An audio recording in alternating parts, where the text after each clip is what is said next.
ക്രൂശിതനെ ധ്യാനിച്ച് ഇതാ അനേകം വൈദികർ സുവിശേഷ ദീപവുമേന്തി നവയുഗത്തിൽ സഞ്ചരിക്കുന്നു. ആത്മാവിൻ്റെ പ്രഭയാൽ അവർ ഉജ്ജ്വലിക്കുന്നു. ഇത് അരുണാചൽ പ്രദേശിൽ മിഷണറി ശുശ്രൂഷ ചെയ്യുന്ന ഫാദർ ഫ്രാൻസിസ് പടവുപുരയ്ക്കൽ കപ്പൂച്ചിൻ. ഇന്ത്യയിലെ വളരെ സങ്കീർണമായ പ്രദേശങ്ങളിലൊന്നായ അരുണാചൽ പ്രദേശിൽ ക്രിസ്തുസ്നേഹത്തിൻ്റെ ദീപമാകുന്ന വൈദികൻ തൻ്റെ ദൈവവിളി അനുഭവങ്ങളും ഒരു മിഷണറി വൈദികൻ്റെ ജീവിതാനുഭവങ്ങളും ഫ്രാൻസിസ് അച്ഛൻ നമ്മോട് പങ്കുവെക്കുന്നു. ഫ്രാൻസിസ് അച്ഛ, ഷാലോം ടി വിയിലെ ജോഷു എന്ന ഈ പ്രോഗ്രാമിലേക്ക് സ്വാഗതം. Thank you. ഫ്രാൻസിസ് അച്ഛൻ്റെ മുഴുവൻ പേര് ഫാദർ ഫ്രാൻസിസ് പടവുപുരയ്ക്കൽ. അതെ അതെ. അച്ഛൻ കപ്പൂച്ചിൻ സഭാംഗമാണ്. അതെ. അച്ഛൻ ഇപ്പോൾ ജോലി ചെയ്യുന്നത് അരുണാചൽ പ്രദേശിലാണ്. അരുണാചൽ പ്രദേശിൽ മിയാവു രൂപതയുടെ ഭാഗമായിട്ടുള്ള സ്ഥലത്താണ്. അച്ഛൻ്റെ വീട് എവിടെയാണ്?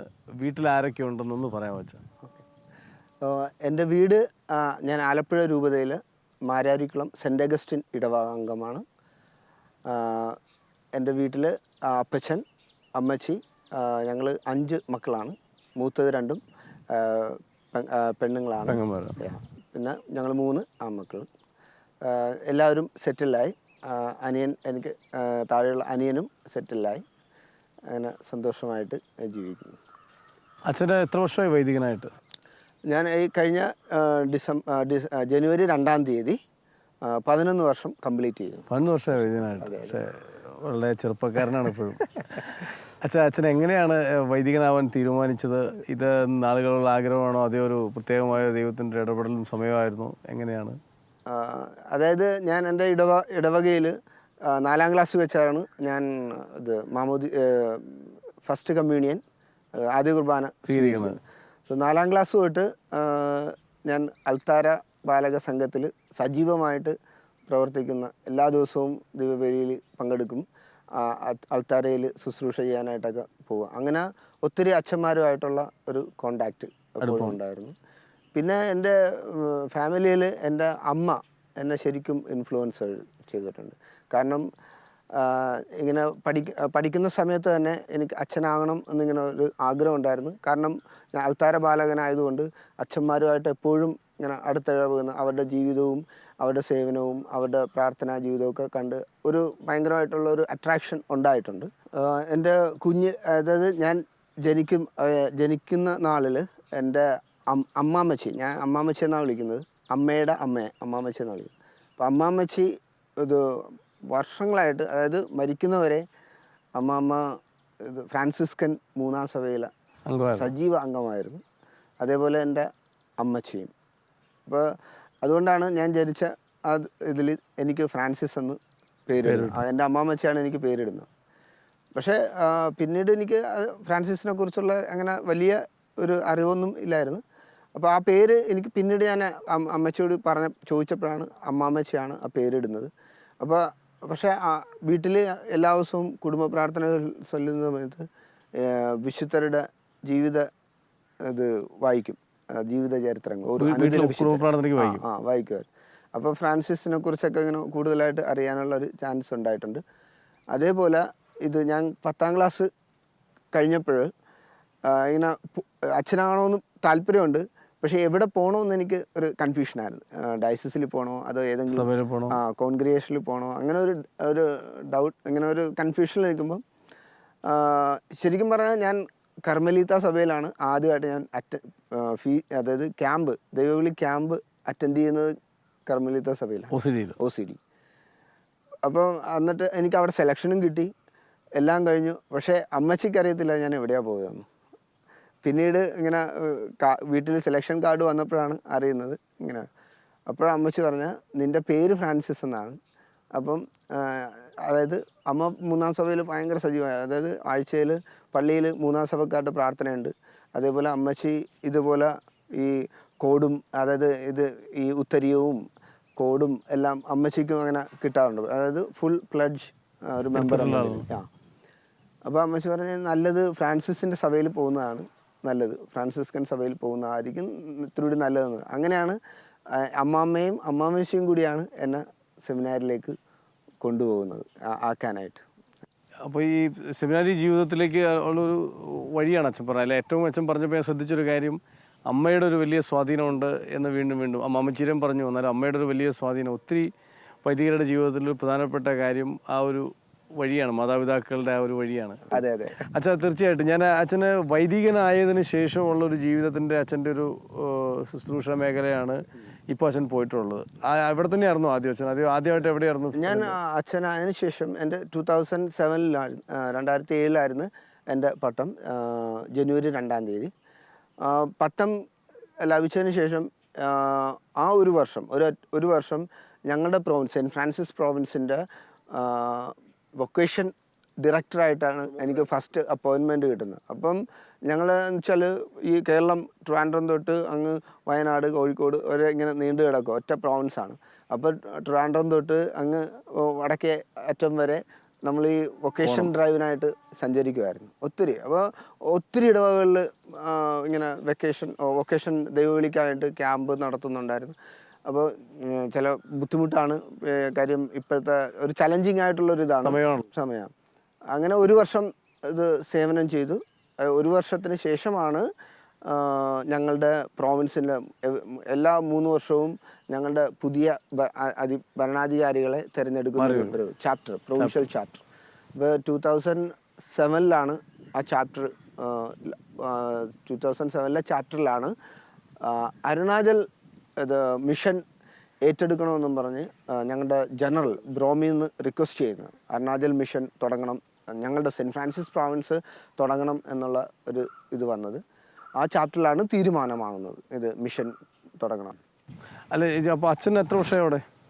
ഞാൻ അവിടെ 10 വർഷമായി. 10 വർഷമായി. ഈ ഒരു വർഷത്തെ ഇത് കഴിഞ്ഞിട്ടുള്ള ബാക്കി 10 വർഷം ഞാൻ മുഴുവൻ സമയം അവിടെയായിരുന്നു. കാരണം അതൊരു ചെറിയൊരു മിഷൻ അല്ലല്ലോ, വളരെ ടഫായിട്ടുള്ള മിഷനാണ്. എനിക്ക് ആ മിഷന് രൂപപ്പെട്ട കഥകളൊക്കെ ഞാൻ കേട്ടിട്ടുണ്ട് പല വിധത്തിൽ. അവിടെ ഈ ആദ്യ നാളുകളിലൊക്കെ സ്വാതന്ത്ര്യം ഇല്ലാതിരുന്ന സമയത്ത് വളരെ സ്ട്രഗിൾ ചെയ്തിട്ടുണ്ട്. അതെ അതെ. ഇന്ന് എന്താണ് അച്ഛൻ്റെ അവിടുത്തെ ഒരു എക്സ്പീരിയൻസ്? ആ മിഷൻ എങ്ങനെ പോകണ്, എങ്ങനെയുണ്ടെന്ന് പറയാൻ പറ്റും? ഓക്കെ, അതായത് ഞങ്ങൾ 2008 കപ്പൂച്ചിൻസ് അവിടെ ആദ്യമായിട്ട് ലാൻഡ് ചെയ്യുന്നത്. അത് ഒരു മിഷൻ, കപ്പൂച്ചിൻസിൻ്റേതായിട്ട് മാത്രമായിട്ടുള്ളൊരു മിഷൻ അവിടെ തുടങ്ങുന്നത്, കപ്പൂച്ചിൻ പ്രസൻസ് അവിടെ ഉണ്ടാകുന്നത്. അപ്പം ദൈവസഹായത്താൽ എൻ്റെ കൂടെ ഒരു അച്ഛനും ഞാനും കൂടിയാണ് പയനിയറായിട്ടാണ് ഞങ്ങൾ അവിടെ പോകുന്നത് 2008. പിന്നെ ബിഷപ്പ് ഞങ്ങൾക്ക് അവിടുത്തെ കൾച്ചർ പഠിക്കാനായിട്ടും ഭാഷ പഠിക്കാനായിട്ടും പിന്നെ അവിടുത്തെ ക്ലൈമറ്റുമായിട്ടൊക്കെ നമ്മൾ ഒന്ന് ഇണങ്ങിച്ചേരാൻ വേണ്ടി ഒരു വർഷത്തെ ഒരു എക്സ്പീരിയൻസിന് വേണ്ടി ഡയസിസിൻ്റെ തന്നെ ഒരു സെൻറ്ററിൽ നമ്മൾ അവിടെ അപ്പോയിൻറ്റ് ചെയ്യുമായിരുന്നു. ഒരു വർഷം ഭാഷ പഠിക്കാൻ, മെയിനും ഭാഷയും കൾച്ചറും ആളുകളുമായിട്ട്. അതെ. അപ്പോൾ ഒരു വർഷം നിന്നതിന് ശേഷം നിങ്ങൾക്ക് ഇഷ്ടപ്പെടുകയാണെങ്കിൽ കണ്ടിന്യൂ ചെയ്യാം എന്നുള്ള രീതിയിൽ നിങ്ങൾക്ക് നിങ്ങളുടേതായിട്ടുള്ള മിഷൻ ഏറ്റെടുക്കാം എന്ന് പറയുകയായിരുന്നു. അപ്പോൾ ഒരു വർഷത്തെ എക്സ്പീരിയൻസ് കംപ്ലീറ്റ് ചെയ്തതിന് ശേഷം ബിഷപ്പ് ഞങ്ങൾക്ക് 3 സ്ഥലം സജസ്റ്റ് ചെയ്തു. 3 സ്ഥലം കാണാനായിട്ട് പറഞ്ഞു. നമ്മുടെ മിയാവ് ഡേസിന് ജോർജ് പള്ളിപ്പറമ്പിൽ പിതാവ് ഓക്കെ 3 സ്ഥലം തന്നു.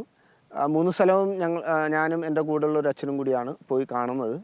അതിൽ 2 സ്ഥലവും വളരെ മെയിൻ റോഡുമായിട്ട് റീച്ചബിലിറ്റി ഉള്ള സ്ഥലമാണ്. പ്ലെയിൻ ആയിട്ടുള്ള ഏരിയ ആണ്, റോഡ് ആക്സസിബിലിറ്റി ഉണ്ട്, നല്ല, അതായത് ഒരു ബുദ്ധിമുട്ടില്ല. പക്ഷേ പോപ്പുലേഷൻ ഫാമിലി കുറവാണ്. പിന്നെ ഞങ്ങൾ 3ാമത്തെ സ്ഥലം വെച്ച് ഭയങ്കര, അതായത് ഹിൽ ഏരിയ ആണ്. 20 കിലോമീറ്റർ സ്റ്റീപ്പ് ക്ലൈംബിംഗ് ആണ്. റോഡില്ല, 2 വീലറിലാണ് പോകുന്നത്.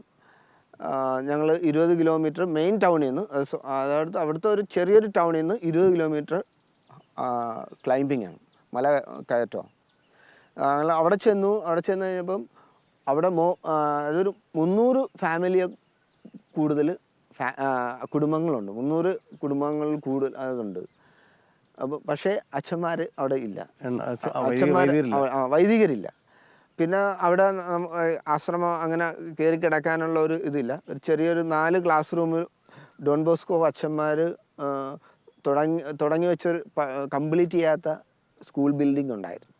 സ്കൂൾ ബിൽഡിങ്ങുള്ളൂ, പക്ഷേ സ്കൂള് വർക്ക് ചെയ്യുന്നില്ല. ക്ലോസ് ഡൗൺ ആയി. അപ്പം ഞങ്ങൾക്ക് തോന്നി ഇതായിരിക്കും ബെറ്റർ. അപ്പോൾ ആൾക്കാരും അച്ഛന്മാർക്ക് വേണ്ടി കാത്തിരിക്കുന്നു. കൂതാശകളൊന്നും കിട്ടുന്നില്ല. പിന്നെ മാസത്തിലോ അല്ലെങ്കിൽ വർഷത്തിൽ 1-2 പ്രാവശ്യമാണ് അവർക്ക് കുർബാന കിട്ടുന്നത്, കൂതാശ കിട്ടുന്നത്. അപ്പം ഞങ്ങൾ പ്രൊവിൻഷ്യലിൻ്റെ അടുത്ത് പറഞ്ഞ് we will go for this place, നമുക്ക് ഈ സ്ഥലം തിരഞ്ഞെടുക്കാം. അപ്പം ഞങ്ങളുടെ തീരുമാനത്തെ പ്രൊവിൻഷ്യൽ അത് റെസ്പെക്റ്റ് ചെയ്ത് ആ തീരുമാനം അംഗീകരിച്ച് അങ്ങനെയാണ് 2009 നമ്മൾ അവിടെ നമ്മുടെ സ്വന്തം മിഷൻ തുടങ്ങുന്നത്. അപ്പോൾ ശരിക്കും അച്ഛൻ പറഞ്ഞ പോലെ ഇത് രണ്ട് മാസത്തിൽ 2 പ്രാവശ്യമാണ് അവർക്ക് കുർബാന കിട്ടിക്കൊണ്ടിരുന്നത് അതുവരെ. അപ്പോൾ അവരെ സംബന്ധിച്ചിടത്തോളം ഇതൊരു വലിയൊരു ഇതായല്ലോ. കാരണം ഇന്നിപ്പോൾ എല്ലാ ദിവസവും അവർക്ക് കുർബാന ലഭിക്കുന്നു. വർഷത്തിൽ 2 പ്രാവശ്യമാണ് ഉണ്ടായിരുന്നത്. അതായത് ചിലപ്പോൾ ഈസ്റ്ററിനോടനുബന്ധിച്ച് ചിലപ്പോൾ അച്ഛൻ വരും, അല്ലെങ്കിൽ ക്രിസ്മസിനോട് അനുബന്ധിച്ച് അച്ഛൻ വരും. അപ്പോൾ ചിലപ്പോൾ 25-ാം തീയതിയാണ് നമ്മൾ ക്രിസ്മസ് ആഘോഷിക്കുന്നത്. പക്ഷേ ഇവിടെ ഇപ്പോൾ ഈ പറയുന്ന വില്ലേജുകളും അതിന് ചുറ്റിപ്പറ്റിയുള്ള വില്ലേജിലൊക്കെ അച്ഛൻ്റെ അവൈലബിലിറ്റി അനുസരിച്ച് ചിലപ്പോൾ അച്ഛൻ 22-ാം തീയതി വരും. അപ്പോൾ 22-ാം തീയതി വരുമ്പോൾ അന്ന് ആ വില്ലേജിൽ 22-ാം തീയതിയാണ് ക്രിസ്മസ്. 22-ാം തീയതിയും അവിടെ ഈശോ ജനിക്കുന്നു. ഇത്തരം ഒരു മിഷൻ പ്രദേശത്ത് ധാരാളം സഹനങ്ങളും കഷ്ടപ്പാടുകളൊക്കെ ഉണ്ടാവുമല്ലോ. 11 വർഷം അല്ലേ, 10 വർഷമായിട്ട് ആ മിഷനിൽ തന്നെയാണ്. എങ്ങനെയാണ് അത്തരം ഒരു സ്ഥലത്ത് പിടിച്ചു നിൽക്കാൻ പറ്റണത്? തളർന്നു പോകില്ലേ? പ്രതിസന്ധികൾ ഉണ്ടാകുമ്പോൾ എളുപ്പമല്ലല്ലോ അച്ഛാ. അതെ, അത് നല്ലൊരു ക്വസ്റ്റ്യനാണ്. അതായത് ഞാൻ അച്ഛനായതിനു ശേഷം 1 വർഷം കേരളത്തിലുണ്ടായിരുന്നു എന്ന് പറഞ്ഞല്ലോ. അപ്പോൾ കേരളത്തിൽ ആ 1 വർഷം നമുക്കറിയാം, ഇവിടെ എന്ന് വെച്ചാൽ നമുക്ക് ഒരു കംഫർട്ടബിൾ സോണിലാണ് നമ്മളെല്ലാവരും. ഇപ്പം നമ്മുടെ ബാച്ച്മേറ്റ്സിൻ്റെ കൂടെ ആവുക, അല്ലെങ്കിൽ നമുക്കൊരു ഔട്ട്ലെറ്റ്, ഇപ്പോൾ വീട്ടിലേക്ക് പോകണമെങ്കിൽ വീട്ടിൽ പോകാം, അല്ലെങ്കിൽ നമ്മുടെ ഫ്രണ്ട്സ് നമ്മുടെ ബാച്ചുമായിട്ടൊന്ന് കൂടാം, അല്ലെങ്കിൽ എവിടെ വേണേലും നമുക്ക് ഒരു റീച്ചബിലിറ്റി ഉള്ള ഫുൾ റേഞ്ചിലുമാണ്. അതെ. പക്ഷേ അങ്ങോട്ട് പോകുമ്പോൾ എനിക്കൊരു വ്യക്തമായ ഒരു ഐഡിയ ഇല്ലായിരുന്നു ഇങ്ങനെ മിഷനെ കുറിച്ച്. പക്ഷേ ഞാൻ കുഞ്ഞായിരുന്നപ്പോൾ ഞങ്ങളുടെ ഇടവകയിൽ വരുന്ന അച്ഛന്മാരിലൂടെയൊക്കെ ഈ മിഷനെ കുറിച്ചൊക്കെ കേട്ടിട്ടുണ്ട്. അവരുടെ ജീവിതാനുഭവങ്ങൾ അവരിങ്ങനെ ഞായറാഴ്ച പ്രസംഗങ്ങളിൽ ഇങ്ങനെ പറയുമ്പോഴൊക്കെ ഉണ്ട്. പക്ഷേ അത്ര എന്താ പറയുക, സീരിയസ് ആയിട്ട് അത് ഇങ്ങനെ എൻ്റെ ഇതിൽ കയറിയിട്ടില്ല. പക്ഷേ അവിടെ ചെന്നതിന് ശേഷം ഞങ്ങൾ ഈ ബിഷപ്പ് പറഞ്ഞതനുസരിച്ച് 3 സ്ഥലങ്ങൾ കണ്ട്, 3 സ്ഥലത്തും അവിടുത്തെ ജനങ്ങളെ കണ്ട് ഞങ്ങൾ തിരഞ്ഞെടുക്കാൻ തീരുമാനിച്ച ആ സ്ഥലത്ത് ഒരു കർഷകൻ, അയാൾ ഇങ്ങനെ സംസാരിക്കുന്ന സമയത്ത് പറഞ്ഞ് ഞങ്ങൾക്കൊന്നും വേണ്ട. പുള്ളി ഇപ്പോഴും അത് എൻ്റെ മനസ്സിലുണ്ട്. ഞങ്ങൾക്കൊന്നും വേണ്ട, ഞങ്ങളൊന്നും ആവശ്യപ്പെടുന്നില്ല. ഞങ്ങൾ ആവശ്യപ്പെടുന്നത് ഞങ്ങളുടെ ഗ്രാമത്തിൽ ഞങ്ങളുടെ കൂടെ ജീവിക്കാനായിട്ട് ഞങ്ങൾക്കൊരു അച്ഛനെ വിട്ടുതരണമെന്നാണ് പിതാവിൻ്റെ അടുത്ത്. പിതാവ് എപ്പോൾ അവിടെ ഇടവ സന്ദർശനത്തിന് വരുമ്പോഴും ഇങ്ങനെ ചോദിക്കാറുണ്ടായിരുന്നു. ഞങ്ങൾ ഒരു അച്ഛനെ മാത്രമേ ചോദിക്കുന്നുള്ളൂ. അപ്പോൾ എന്നിട്ട് ഈ മനുഷ്യൻ പറയാണ്, ഞങ്ങളുടെ കൂടെ അച്ഛൻ ജീവിക്കുകയാണെങ്കിൽ ബാക്കിയെല്ലാം പിന്നീട് വന്നുകൊള്ളും എന്നുള്ളതാണ്. അപ്പോൾ ഞാൻ അവിടെ കണ്ടത്, ഞങ്ങൾ 2007 ഞാനവിടെ എത്തുമ്പോൾ ഈ മിയാവോ ഡയസിസിനായിട്ട് മാത്രമായിട്ട് വെറും 7 അച്ഛന്മാരേ ഉള്ളൂ. 7 അച്ഛന്മാരെ വെച്ചാണ് ഈ പിതാവ് ഒരു ഡയസിസ് അന്ന്, അതായത് ഈ രൂപം കൊണ്ട ആ കാലഘട്ടത്തിൽ ഇത് നടത്തിക്കൊണ്ടിരുന്നത്. പക്ഷേ നമ്മളുടെ കേരളത്തെക്കാളും കൂടുതൽ, അതായത് ജിയോഗ്രഫിക്കലായിട്ട് വാസ്റ്റായിട്ട് കിടക്കുന്ന ഒരു സ്ഥലം. നമ്മുടെ ഇവിടെ ഒരു ഡിസ്ട്രിക്റ്റിൽ തന്നെ ചിലപ്പോൾ 3-4 ഡയസിസ് ഉണ്ട്. പക്ഷേ അവിടെ ഒരു ഡയസിസ് എന്ന് പറഞ്ഞത് 7-8 ഡിസ്ട്രിക്റ്റ് കൂടുന്നതാണ് ഒരു ഡയസിസ്. അവിടെ ആകെ ആ ഒരു സ്റ്റേറ്റിന് വേണ്ടി 2 ഡയസിസേ ഉള്ളൂ. അപ്പോൾ പക്ഷേ വിശ്വാസികളുണ്ട്, അതായത് അതായത് കൂതാശകൾ സ്വീകരിക്കാനായിട്ട്, അല്ലെങ്കിൽ വിശുദ്ധ കുർബാന സ്വീകരിക്കാനായിട്ടോ, അല്ലെങ്കിൽ കുംഭസാരം സ്വീകരിക്കാൻ അവിടെ അച്ഛന്മാർ ഇല്ല. അച്ഛന്മാർ വളരെ കുറവാണ്. ഒരു സെൻറ്ററിൻ്റെ, ഒരു മിഷൻ സെൻറ്ററിൻ്റെ കീഴിൽ തന്നെ 10-22 വില്ലേജുകളുണ്ട്. അപ്പോൾ ഒരച്ഛന് ഇത് എല്ലാ ഞായറാഴ്ചയും കുർബാന കൊടുക്കുക, അത് it is not possible, practical അല്ല. അപ്പോൾ അതുകൊണ്ട് എന്താ, ഈ വില്ലേജ് ഗോസ്പൽ ടൂറിംഗ് എന്നും പറഞ്ഞൊരു പരിപാടിയുണ്ട്. അതായത് ഇങ്ങനെ വില്ലേജിൽ ഇവർ മുൻകൂട്ടി അറിയിപ്പ് കൊടുക്കും, ഇന്ന മാസം ഇത്രാം ദിവസം ഈ വില്ലേജിൽ അച്ഛൻ വരും എന്നുള്ളത്. അപ്പോൾ അത് ഇങ്ങനെ അന്ന് കമ്മ്യൂണിക്കേഷനൊന്നും ഇല്ല, നെറ്റ്വർക്ക് ഇല്ല, റോഡില്ല. അപ്പം ഇത് കാറ്റഗീസ് അല്ലെങ്കിൽ ടൂറിങ് കാറ്റഗീസിൻ്റെ ഡ്യൂട്ടിയാണ് ഈ സന്ദേശം വില്ലേജുകളിൽ എത്തിക്കുക എന്നുള്ളത്. അപ്പോൾ അതനുസരിച്ച് അവർ അത് അച്ഛനെ സ്വീകരിക്കാനായിട്ട് ഒരുങ്ങി നിൽക്കും. അപ്പോൾ ആ അച്ഛൻ അന്ന് വരുമ്പോഴാണ് അവരെ ഇങ്ങനെ കൂദാശയെക്കുറിച്ച് പഠിപ്പിക്കുന്നതും കുർബാന റെസ്പോൺസ് പഠിപ്പിക്കുന്നതും എല്ലാം. അപ്പോൾ അന്ന് ഭയങ്കര സന്തോഷം. അപ്പോൾ ഈ അച്ഛന്മാർ അവരുടെ വില്ലേജ് വരുമ്പോൾ ഒരു സന്തോഷം അത് ഞാൻ പലപ്പോഴായിട്ട് അനുഭവിച്ചറിഞ്ഞിട്ടുണ്ട്. അതായത് ഈ ഗോസ്പൽ ടൂറിങ് എന്ന് പറഞ്ഞത് ഇങ്ങനെ ഒരു ലൈവ്ലി ആയിട്ടുള്ള ഒരു ജീവനുള്ള ഒരു കമ്മ്യൂണിറ്റി. ഇപ്പോൾ നമ്മൾ ഇവിടുത്തെ പോലത്തെ പക്കാ ബിൽഡിങ് അല്ലെങ്കിൽ ചർച്ച് അങ്ങനെ ഇല്ല. അവിടെ ബാംബു ഷെഡിൽ അവരൊരുമിച്ച് കൂടും. ആ ബാംബു കൊണ്ട് തന്നെ അവർ ഇരിക്കാനുള്ള സജ്ജീകരണങ്ങളൊക്കെ ഉണ്ടാക്കും. അതേപോലെ ഞാൻ അത്ഭുതപ്പെട്ടിട്ടുണ്ട്. അതായത് ഒരു വില്ലേജിൽ 5 ഫാമിലിയേ ഉള്ളൂ. 5 ഫാമിലി, അത് അവർ റെഫ്യൂജീസാണ്. 5 ഫാമിലിക്ക് വേണ്ടി നമ്മൾ മാസത്തിൽ ഒരിക്കൽ വണ്ടി പോകുന്ന പിന്നെ ഒരു നദി ക്രോസ് ചെയ്യണം. നദി ക്രോസ് ചെയ്ത് പിന്നെ നടന്നേ പോകാൻ പറ്റത്തുള്ളൂ. അപ്പം നമ്മൾ വണ്ടി ഇക്കരൊക്കെ ഇട്ടിട്ട് നദി ക്രോസ് ചെയ്യും. നദി ക്രോസ് ചെയ്ത് അങ്ങോട്ട് പോകും. അപ്പോൾ ഞാൻ ആദ്യമായിട്ട് ചെല്ലുമ്പം അവിടുത്തെ കാറ്റഗീസ് ഇങ്ങനെ പറഞ്ഞു, അച്ഛാ ഇന്ന് മാസയുടെ വീടുകളിലാണ് അവർ കൂടുന്നത്. അപ്പോൾ മാസിന് നമ്മൾ മാസ് കിറ്റ് നമ്മൾ കൊണ്ടുപോകും. കൊണ്ടുപോകും. എന്നിട്ട് അപ്പോൾ ഒരു വീട്ടിൽ ഞങ്ങൾ കയറി. അപ്പോൾ അവിടെ അൾത്താരയില്ല. അപ്പോൾ പെട്ടെന്ന് തന്നെ അയാളൊരു ട്രങ്ക് ഇങ്ങനെ വലിച്ച് എൻ്റെ ഫ്രണ്ടിലിട്ട്, ഇതാണ് ഇന്നത്തെ അൾത്താര. അപ്പോൾ ഒരു വളരെ ഇതാണ് കാര്യം. നമ്മൾ എന്തെങ്കിലും ചെയ്ത്, അതായത് ദൈവത്തിന് വേണ്ടി യേശുവിൻ്റെ സുവിശേഷം അവരിലേക്ക് എത്തിക്കാനായിട്ട് നമ്മളുടെ പ്രസൻസിലൂടെ ഒത്തിരി സഹായിക്കുന്നുണ്ട്.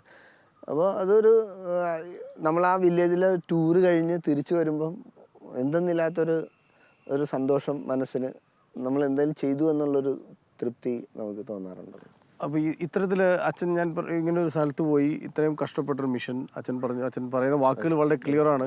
അച്ഛന് ഒരിക്കലും മടുപ്പായിട്ട് തോന്നണില്ല. അച്ഛൻ വളരെ ബോധ്യത്തിൽ തീക്ഷ്ണതയോടെയാണ് ചെയ്യുന്നത്. എങ്കിലും ഈ ഒറ്റയ്ക്കുള്ള നിങ്ങൾ 2 അച്ഛന്മാർ മാത്രമേ ഉള്ളൂ. പക്ഷെ ബാക്കി എല്ലാവരും തന്നെ ഒരു നോൺ മലയാളികളായിട്ടുള്ള ആളുകളായിരിക്കാം. അങ്ങനെ ഒരു സ്ഥലത്ത് ഒരു ഒറ്റപ്പെട്ടു പോകുന്നൊരു സാഹചര്യം, ഒറ്റപ്പെടുക എന്ന് ഞാൻ പറയുമ്പോൾ ഒറ്റയ്ക്കായിട്ട് ഈ ശുശ്രൂഷ ചെയ്യേണ്ടി വരുന്നൊരു സാഹചര്യത്തിലൊക്കെ ഈ തമ്പുരാനുമായിട്ടുള്ള ബന്ധം കാത്തു സൂക്ഷിക്കാനും ഒക്കെ, അല്ലെങ്കിൽ കർത്താവുമായിട്ടുള്ള ബന്ധത്തിൽ നിലനിൽക്കാൻ അച്ഛൻ എങ്ങനെയാണ് സാധിക്കുന്നത്? എങ്ങനെയാണ്? ഇപ്പം ഞങ്ങളുടെ വെച്ചാൽ സന്യാസ സമൂഹമാണ്. അതായത് ഞങ്ങൾക്ക് ഒറ്റപ്പെട്ടുള്ളൊരു ജീവിതം ഇല്ല. ഞങ്ങൾ എവിടെയായിരുന്നാലും അത് കമ്മ്യൂണിറ്റി ലൈഫാണ് ഞങ്ങളുടെ ഇമ്പോർട്ടൻറ്റ്. അപ്പം ഇപ്പം എൻ്റെ കൂടെ ഉണ്ട് അച്ഛന്മാരും, ഞങ്ങൾ പരസ്പരം അങ്ങോട്ടും ഇങ്ങോട്ടും സപ്പോർട്ട് ചെയ്യും. അതായത് ഇപ്പോൾ ഇപ്പോൾ ഈ കഴിഞ്ഞ വർഷമാണ് ഈ നെറ്റ്വർക്ക് എന്ന സംഭവം ഞങ്ങൾക്ക് കിട്ടിത്തുടങ്ങി. അന്ന് ഇപ്പോൾ എന്താ പറയുക, നെറ്റ്വർക്കില്ല, പ്രോപ്പർ റോഡില്ല. അപ്പോൾ നമ്മൾ അവിടെ ആയിരിക്കുമ്പോൾ we are not bothered about നമ്മുടെ പുറയിലുള്ളതിനെക്കുറിച്ച് നമ്മൾ ചിന്തയില്ല. അതായത് എന്താ നടക്കുന്നതെന്നൊന്നും അറിയത്തില്ല. ഒരു ബെസ്റ്റ് എക്സാമ്പിൾ ഞാൻ പറഞ്ഞുതരാം. നമ്മുടെ ബെനഡിക്ട് പിതാവ്, ബെനഡിക്ട് മാർപ്പാപ്പ റിസൈൻ ചെയ്തതൊന്നും നമ്മൾ അറിയുന്നില്ല. അവിടെ 2 മാസം കഴിഞ്ഞിട്ടാണ് നമ്മൾ സംഭവം അറിയുന്നത്. അപ്പോൾ ഞങ്ങൾ ടൗണിൽ വന്ന് അവിടുന്ന് നമ്മൾ 5 മണിക്കൂർ യാത്ര ചെയ്യണം. 5 മണിക്കൂർ യാത്ര ചെയ്ത് ടൗണിൽ വന്നപ്പം ഡയസിസിൻ്റെ ഒരു സെൻറ്റർ ഉണ്ട് അവിടെ. ആ സെൻറ്ററിൽ പോർട്ടിക്കോയിൽ ഒരു പുതിയ പിക്ചർ ഇരിക്കുന്നു, പോപ്പ് ഫ്രാൻസിസ് എന്നും പറഞ്ഞ് എഴുതി വെച്ചിരിക്കുന്നു ഇങ്ങനെ. അപ്പം ഞാൻ അവിടുത്തെ അച്ഛനോട് ചോദിച്ചു, അച്ഛാ ഇത് പോപ്പ് ഫ്രാൻസിസ്, ഇതുവരെ കേൾക്കാത്തൊരു പേരും ഫ്രാൻസിസ് അച്ഛൻ്റെ പേരിലും. അപ്പം ഞാൻ ചോദിച്ചു, അച്ഛാ ഇതെന്താ? അപ്പോൾ അച്ഛൻ പറഞ്ഞു, അറിഞ്ഞില്ലേ? ഇല്ല, ബെനഡിക്ട് മാർപ്പാപ്പ റിസൈൻ ചെയ്ത് ഇപ്പോൾ ഫ്രാൻസിസ് മാർപ്പാപ്പയാണ്. അപ്പോൾ ഞാൻ പറഞ്ഞു, അച്ഛാ എനിക്ക് എങ്ങനെയെങ്കിലും ഒരു പടം ഒപ്പിച്ച് തരുമോ എന്ന് ചോദിച്ചു. ഒരു പടം എങ്ങനെയെങ്കിലും ഒന്ന് എനിക്ക് തരണം, എൻ്റെ വില്ലേജിൽ കൊണ്ടുപോകാനാണ്, അവിടുത്തെ ആൾക്കാരെ കാണിക്കാനാണ്. അപ്പോൾ അച്ഛൻ എനിക്ക് എവിടുന്നോ തപ്പി പിടിച്ച് ഒരു ചെറിയൊരു ഫോട്ടോ തന്നു. ഞാൻ അന്ന് ശനിയാഴ്ച വൈകിട്ട് ഞാൻ മാർക്കറ്റിങ്ങിന് വന്നതാണ്. എന്നിട്ട് ശനിയാഴ്ച വൈകിട്ട് ആ പടവുമായിട്ടാണ് ഞാൻ വില്ലേജിൽ ചെല്ലുന്നത്. അപ്പോൾ അതിനു മുമ്പേ മാർപ്പാപ്പയ്ക്ക് വേണ്ടിയാണ് പ്രാർത്ഥിച്ചുകൊണ്ടിരിക്കുന്നത് കുർബാനയിൽ. അന്ന് വൈകിട്ട് ഞായറാഴ്ച ഞാൻ കുർബാനയ്ക്ക് ഫ്രാൻസിസ് മാർപ്പാപ്പയുടെ പിക്ചർ കാണിച്ചിട്ട് പറഞ്ഞ് ഇന്നു മുതൽ നമ്മുടെ മാർപ്പാപ്പ ഇതാണ്, ബെനഡിക്ട് മാർപ്പാപ്പ റിസൈൻ ചെയ്തു എന്നുള്ളത്. അപ്പോൾ ആ ഒരു ഇതാണ് അവിടുത്തെ സിറ്റുവേഷനും അങ്ങനെയാണ്. പക്ഷേ അവർ ജനങ്ങൾ ഭയങ്കര ഹാപ്പിയാണ്, ഭയങ്കര ഹാപ്പി. അവർ പറഞ്ഞ് അച്ഛന്മാർ ഞങ്ങളുടെ കൂടെ ഉള്ളതുകൊണ്ട് ഞങ്ങളുടെ വിശ്വാസത്തിന് ഒരു ഇത് എന്താണ് ആഴം, ഉറപ്പ്. ഒരു ആദ്യമൊക്കെ നമുക്കും ഭയങ്കര എന്താ പറയുക ബുദ്ധിമുട്ടാണ്. അതായത് കുർബാന ഒരു വൈദികൻ അർപ്പിക്കുമ്പോൾ അതിന് റെസ്പോൺസ് പറയാൻ പോലും അറിയാത്ത ഒരു ആളുകൾ. അപ്പോൾ പിതാവിൻ്റെയും പുത്രൻ്റെയും പരിശുദ്ധാത്മാവിൻ്റെയും നാമത്തിൽ ആമേൻ എന്ന് പറയും. കർത്താവ് നിങ്ങളോടുകൂടെ എന്ന് പറയുമ്പോൾ അതിന് അങ്ങയുടെ ആത്മാവോടും കൂടെ എന്ന് പറയാനും പോലും അറിയത്തില്ല. അപ്പോൾ എല്ലാം ഈ പുരോഹിതൻ തന്നെ ചൊല്ലേണ്ട ഒരു അവസ്ഥ, അങ്ങനെ ഒരു ഇത്. ഇപ്പം ഞങ്ങളിപ്പോൾ 10 വർഷമായി, പക്ഷേ അതിൻ്റെ ചേഞ്ച് അവർ കാണുന്നുണ്ട്. അവർ വന്ന് പറയാറും ഉണ്ട്. അച്ഛന്മാർ അവരുടെ വില്ലേജിൽ താമസിക്കാൻ തുടങ്ങിയ കാലം തൊട്ട് അവരുടെ ജീവിതത്തിലുണ്ടാകുന്ന വിശ്വാസപരമായിട്ടുള്ള, അതായത് സോഷ്യൽ പരമായിട്ടും സാമൂഹികപരമായിട്ടും ഒരു ഡെവലപ്മെൻറ്റ് അവർ കാണുന്നുണ്ട്. ഒരു വൈദികനായിരിക്കുന്നതിൽ അച്ഛൻ 11 വർഷമായി അച്ഛനായിട്ട്, ഒരു വൈദികനായിരിക്കുന്നതിൽ അച്ഛന് ഏറ്റവും സന്തോഷമുള്ളൊരു കാര്യം എന്താണ്? അതായത് അവരുടെ കൂടെ ജീവിക്കുക, അതിലാണ് ഞാൻ ഏറ്റവും കൂടുതൽ. നാളെ അവിടെ നിന്ന് മാറാൻ പറഞ്ഞാൽ ഇതുവരെ അങ്ങനെ വന്നിട്ടില്ല. ഇത് ഇപ്പം എന്താ പറയുക, സാധാരണ 3 വർഷം കൂടുമ്പോഴാണ് ഞങ്ങൾക്ക് ട്രാൻസ്ഫർ വരുന്നത്. പക്ഷേ അവിടെ എന്ന് വെച്ചാൽ ഒരു എന്താ പറയുക, ഇത്ര ബുദ്ധിമുട്ടുള്ള ഒരു മിഷനാണ്, വളരെ ചലഞ്ചിങ് ആയിട്ടുള്ള മിഷനാണ്. എല്ലാവർക്കും ഇത് പറ്റത്തില്ല. അപ്പോൾ അതുകൊണ്ട് ഞങ്ങളുടെ പ്രോവിൻസിന് ഒരു മിഷൻ ഐഡൻറ്റിറ്റി കൊടുക്കുന്നത് ഈ അരുണാചൽ മിഷൻ ഏറ്റെടുക്കുന്നതോടുകൂടിയാണ്. കാര്യം ഞങ്ങളുടെ സഭ തന്നെ, ഫ്രാൻസിസ്കൻ സഭ തന്നെ മിഷനറി സഭയാണ്. പക്ഷെ ഞങ്ങൾക്ക് എടുത്തു പറയത്തക്ക ഒരു മിഷൻ ഇല്ലായിരുന്നു. പിന്നീടാണ് ഞങ്ങളുടെ അരുണാചലും ആഫ്രിക്കയും ഞങ്ങൾ ഏറ്റെടുക്കുന്നതും. ഈ അരുണാചലും ആഫ്രിക്കയിലോടും കൂടി ഞങ്ങൾക്കൊരു മിഷൻ ഐഡൻറ്റിറ്റി ഞങ്ങളുടെ പ്രോവിൻസിന് വന്നു ചേർന്നിട്ടുണ്ട്. എത്രയോ അച്ഛന്മാരും ബ്രദേഴ്സും ഞങ്ങളുടെ മിഷൻ വിസിറ്റ് ചെയ്തിട്ടുണ്ട്. അവരെല്ലാം വളരെ സാറ്റിസ്ഫൈഡ് ആയിട്ടാണ് അവർ തിരിച്ചു പോകുന്നത്. എവിടെയായിരുന്നാലും ഒരു മിഷണറി വൈദികനായിട്ട് ജീവിക്കുക എന്നുള്ളതാണ് ഒരു കപ്പുച്ചിനച്ഛൻ്റെ ധർമ്മവും ഇതെല്ലാം. ഞാൻ അച്ഛനോട് അവസാനമായിട്ട് ചോദിക്കുമ്പോൾ, കാരണം ധാരാളം വൈദികരുടെ ജീവിതത്തിൽ ഞാൻ കേട്ടിട്ടുണ്ട് അവർക്കൊരു തുണ എന്ന് പറയുന്നത്, സപ്പോർട്ട് എന്ന് പറയുന്നത് പലപ്പോഴും പരിശുദ്ധ അമ്മയാണ്. അമ്മയുമായിട്ടുള്ള ഒരു ബന്ധം അടുപ്പം അച്ഛനെന്താ പറയുക അതിനെക്കുറിച്ച്? ഞങ്ങളായിരിക്കുന്ന മിഷൻ എന്ന് പറഞ്ഞാൽ ഒരു ചലഞ്ചിങ് ആയിട്ടുള്ള മിഷനാണ്. കാര്യം അവിടെ ക്രിസ്ത്യൻസ് എന്ന് പറയുമെങ്കിലും പക്ഷെ ഒത്തിരി ഡിനോമിനേഷൻസ് ഉള്ള, അതായത് ഞാൻ അവിടെ പോയതിനു ശേഷമാണ് ഇത്രയൊക്കെ ഡിനോമിനേഷൻസ് ഉണ്ടെന്നുള്ള പോലും ഒത്തിരി പല സഭകൾ, ക്രൈസ്തവ സഭകൾ, അതായത് ഇപ്പോൾ ബാപ്റ്റിസ്റ്റ്, പിന്നെ റിവൈവൽ, പ്രൊട്ടസ്റ്റന്റ്, ഇപ്പം പിന്നെ ഹിമാലയൻ ക്രിസ്ത്യൻസ് എന്ന് പറഞ്ഞ് ഒരു ടിപ്പിക്കൽ അരുണാചൽ രൂപം കൊണ്ട ഒരു സഭ പോലുമുണ്ട്. ഇപ്പം അവിടെ കാത്തലിക്സ് എന്ന് പറയുമ്പോൾ അവർക്ക്, അതായത് ഏറ്റവും നമ്മളെ അത് മുൻപന്തിയിൽ എത്തിക്കുന്നത് പരിശുദ്ധ അമ്മയാണ്.